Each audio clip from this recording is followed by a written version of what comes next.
Yeah, it was an extremely well-played game on both sides. Both teams threw the ball across the plate, made some big pitches when they needed to. Defense on both sides was outstanding, and offensively, there was a ton of quality at bats up and down both lineups. So it was extremely well-played game. I'm just fortunate that we had a chance to move on. Obviously, the two guys to my right had had a lot to do with our win today. Liam was outstanding on the mound. I don't know if there's going to be very many freshmen that are going to get the nod on opening, night in a, in a regional, and he responded outstanding. And then obviously Ashton had a career day. So, stories like Ashton, you need to have surprise stories at this time of the year to kind of make a run. And obviously, what a great story it is for Ashton that, the day he had to play was just incredible. Thank you. Questions? So you earlier this week you talked about just the importance of starting pitching and how that was going to kind of carry you guys through this. How big was that from Liam today and to be able to start things off that way? Yeah, I mean, when it gets frustrating throughout the year, when you're trying to make decisions on the bullpen, and when the starters aren't giving you, 5 or 6 innings, it makes it really difficult. But it makes it a lot easier when your starter goes out there and gives you, 5+, and then Fisher comes in and does his job, and then, we brought Neely in, and I think with 2 outs in the 7th, because he was going to throw in the 8th anyways. I just didn't like the matchup with Overbeek, coming up and the lineup turning back over. So, but what can you say? Like I said, you can look at the box scores tonight. I don't know how many freshmen started opening game in a regional. I'm sure not many, if any.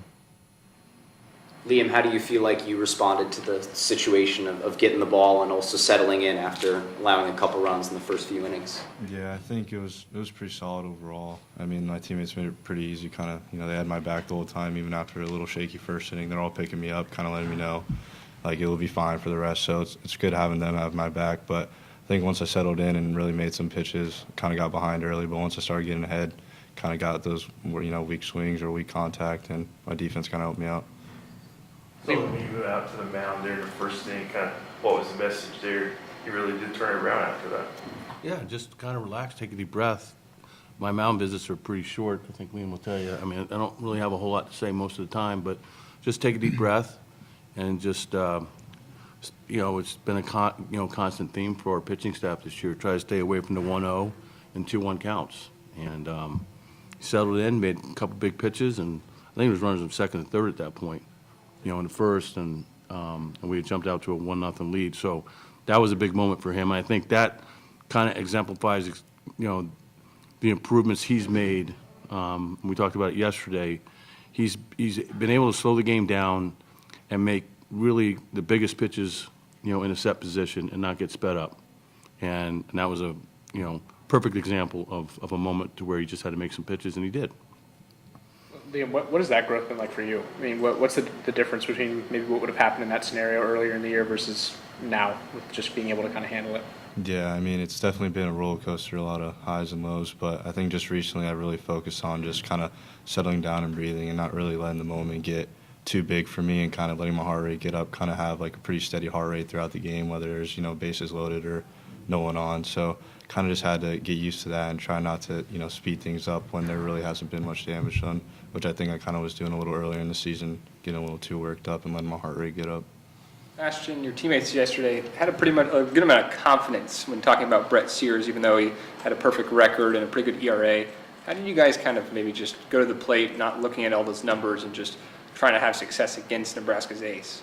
Yeah, I mean, we go in with a plan, and we just do our best to stick to the plan. And I feel like we just did that pretty well. And that, it was pretty simple, just attack, because he throws a lot of strikes, and we did that well, so. I shouldn't talk about that, just that opportunity you had. I think it was the third inning with that 2-run double. And just your feeling at the plate, your coach talked about how certain players need to step up this time of year, and that was you today. Yeah, I just try and slow the game down as much as possible. And we've been working on being aggressive early in the count, and so then that was kind of my mindset during that. So then it worked out well. But yeah. Actually, the coach was talking about your story and kind of what has been your story to getting this opportunity here today. Yeah, It was very like I'd get a pinch hit like every once in a while, and then I got a couple in Kentucky that I did okay in, and then Georgia I got the start, and my teammates like just really picked me up the whole time, like gave me all the confidence in the world to like, yeah, I should be starting, stuff like that, and then it kind of just like went on from there. It was great. How exciting is it to perform well on a big stage like this? Yeah, it is very. I'm excited for tomorrow. Same thing. We're gonna go for a long run. So. What's been the process for you to just kind of stay ready? You mentioned not getting consistent at bats. How do you kind of? The biggest thing was just staying like really locked into the game. Like make sure you're not making jokes, all this and that. I know in Kentucky I started doing a chart, and it was a low joke going around, but I think it really was a difference when I was doing that chart and really staying into the game. It paid off later on. So like, how important has that attitude been? You've talked this year about guys not messing around on the bench and making sure that they're locked in. I mean, obviously, it paid off. To be honest with you, I'm trying to think of other charts other guys can keep now, to keep them locked in. Yeah, I mean, the most difficult part, or a couple different difficult things about your job is, A, setting the 27-man of the travel roster, right? And then the other part is you can only write 9 guys in the lineup. And the guys that stay locked in, everybody has to deal with injuries.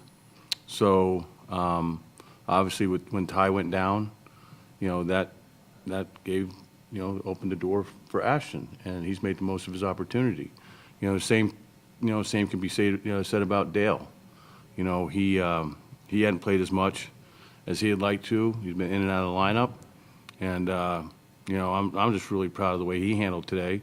Getting that down a sack in the second inning. He was really disappointed in himself, but you look at his next 3 at-bats, and they were outstanding and played really good defense. So, to be able to bounce back from a tough moment there early was really good to see for him. Coach, you mentioned how your pitching staff and just how well those 3 hours threw today. Any early thoughts on who will go in game 2? Well, right now, obviously we'll see the outcome of the game tonight. Probably Cags, would probably throw. So, and we'll see. But that's been the plan the whole time. Some people have kind of asked the question too that felt like we were maybe pitching off a little bit and saving Cags. We weren't saving Cags. I felt like Liam had earned the opportunity to go out there and start, and he'd been our most consistent starter the last 4 or 5 weeks. It's really that simple.